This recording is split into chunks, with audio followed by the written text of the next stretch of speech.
দেখো ব্যাপারটা হচ্ছে কি, বিজ্ঞানী কার্শফ দুটি সূত্র দেন, কার্শফের প্রথম সূত্র এবং কার্শফের দ্বিতীয় সূত্র। তো কার্শফের যে প্রথম সূত্র সেটা কি না, কার্শফের প্রথম সূত্রটাকে আমরা কিন্তু কার্শফের কারেন্ট ল আমরা বলি, কার্শফস কারেন্ট ল, এবং সংক্ষেপে সেটা আমরা বলি কেসিএল। ওকে, তো কার্শফের যে প্রথম সূত্র, কার্শফের যে প্রথম সূত্র, কার্শফের যে প্রথম সূত্র এটাকে কি বলা হয় না কার্শফস কারেন্ট ল। কি বলা হচ্ছে এটাকে না Kirchhoff's current law, Kirchhoff's current law, current law. তোমরা খাতা এবং কলম নিয়ে বসে পড়ো এবং প্রত্যেকটা জিনিস বুঝে বুঝে জিনিসগুলোকে নোট করতে করতে যাও, বুঝবে কিন্তু বুঝে বুঝে কিন্তু আমাদের করতে হবে জিনিসগুলোকে।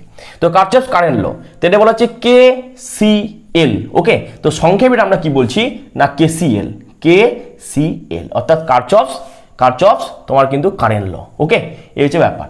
তো এই সূত্রটা কি বলছে, বলছে যে এই সূত্রটা কিন্তু একটা জাংশন পয়েন্ট বা সংযোগ বিন্দুর জন্য কিন্তু এই সূত্রটা প্রযোজ্য। জাংশন পয়েন্ট কি না, যে পয়েন্টটাতে অনেকগুলো রোধ কি না এক জায়গায় এসে মিট করে সেটা আমরা জাংশন পয়েন্ট বলি। ঠিক আছে, তো দেখো এখানে আমরা কি করব না, টোটাল 4টে আমরা রোধ নেব, R1, R2, R3 এবং R4। দেখো এখানে R1, R2, R3 এবং R4 কি হয়েছে না এই বিন্দুটাতে কিন্তু মিলিত হয়েছে। তো এই বিন্দুটাকে তোমার বলা হচ্ছে কি সংযোগ বিন্দু বা জাংশন পয়েন্ট এটাকে বলা হচ্ছে। এটা কি বলা হচ্ছে সংযোগ বিন্দু বা জাংশন পয়েন্ট এটাকে বলা হচ্ছে। তো এটা হচ্ছে কি, তো কেসিএল বা কার্শফস কারেন্ট ল কি বলছে, বলছে কোনো একটা নির্দিষ্ট মুহূর্তে এই জাংশনটাতে যে পরিমাণ কারেন্ট তোমার প্রবেশ করবে সেই একই মুহূর্তে একই পরিমাণ কারেন্ট কি হবে না ওই জাংশন থেকে তোমার কিন্তু বেরিয়ে যাবে।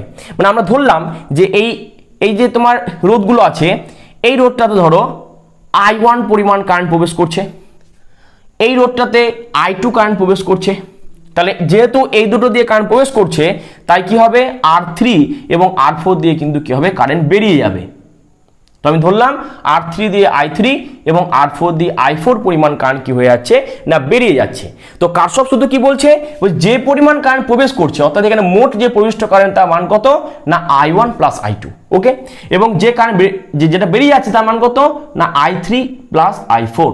তাহলে এদের মান দুটো কি হবে না ইকুয়াল হবে। ওকে, তো দিস ইজ কার্শফ কারেন্ট ল অথবা কার্শফের প্রথম সূত্র। তবে এটা হচ্ছে কি এই সূত্রটা পরীক্ষায় একটা শর্ট কোশ্চেন তোমাদের আসতে পারে যে এই সূত্রটা কোন সংরক্ষণ নীতি মেনে চলছে। ঠিক আছে, তো কোন কনজারভেশন ল মেনে চলছে। তো দেখো আমরা দেখতে পাচ্ছি যে পরিমাণ কারেন্ট প্রবেশ করছে, এবার দেখো আমরা কি জানি যে কারেন্টের মান ইকুয়াল টু কি হয় না চার্জ বাই তোমার কি হয় টাইম হয়।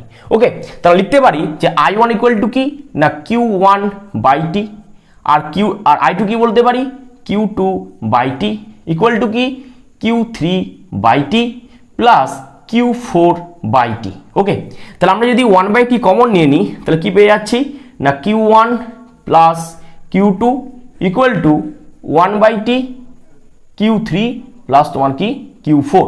দেখো 1 বাই টি কাটলো, তাহলে কি হয়ে যাচ্ছে Q1 plus Q2 equal two হয়ে যাচ্ছে Q3 প্লাস তোমার কি Q4।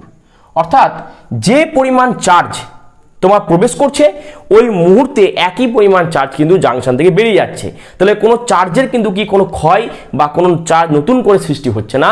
অর্থাৎ কার্শফের যে প্রথম সূত্র এটা কি আধানের সংরক্ষণ নীতি মেনে চলছে। অর্থাৎ কার্শফস কারেন্ট ল কি করছে না কনজারভেশন অফ চার্জ এই সূত্রটা কিন্তু মেনে চলছে। তাহলে মনে রাখবে যে কার্শফের প্রথম সূত্র কি, যে সূত্রটা কি মেনে চলে না আধানের সংরক্ষণ নীতি। মনে রাখবে আধানের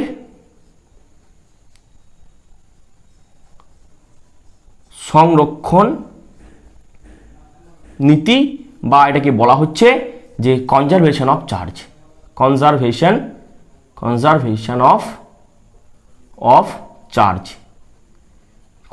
অফ চার্জ। ওকে।